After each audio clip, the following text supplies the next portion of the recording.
CBS News has obtained a joint intelligence bulletin from the FBI and the Department of Homeland Security highlighting the threat of domestic extremism ahead of the election.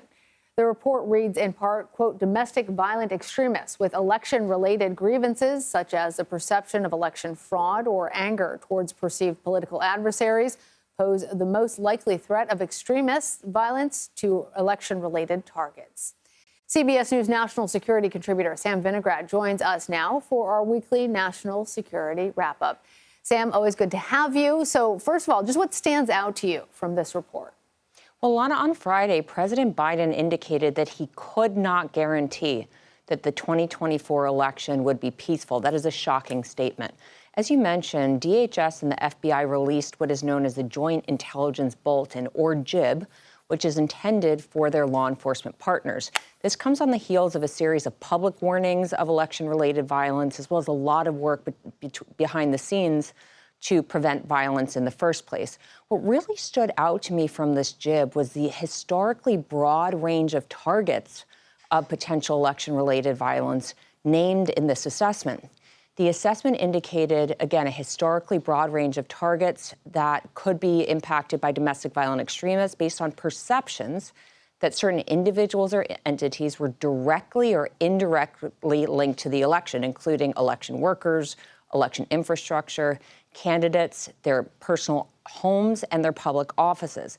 At the same time, it detailed a range of potential tactics, including physical and cyber attacks, doxxing and swatting, and the delivery and mailing of suspicious packages and substances.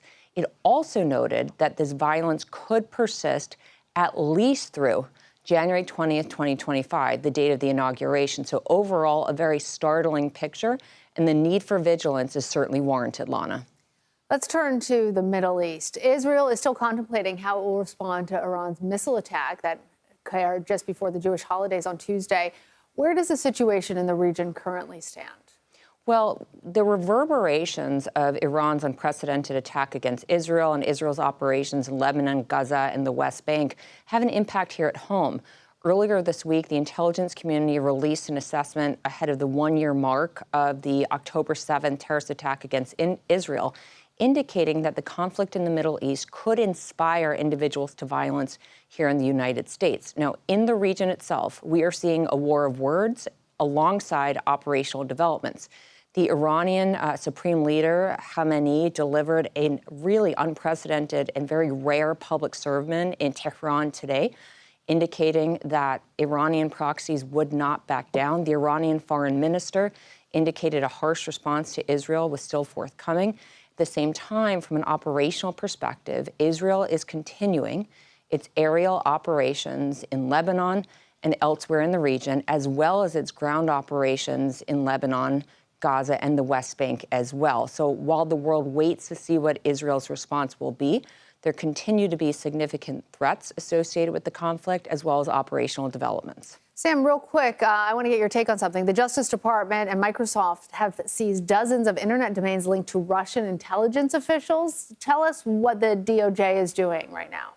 Well, the DOJ unsealed a warrant this week authorizing the seizure of 44 internet domains associated with Russian intelligence services. The DOJ indicates that a sprawling scheme by Russian intelligence, initiated through a series of spear phishing attacks against public and former officials, among other targets, allowed Russian intelligence to gain access to devices and to steal valuable information. This is part of Russia's overall cyber campaign against the United States, likely to interfere in U.S. policy and U.S. elections, Lana. All right, Sam Vinograd, thank you. Thanks.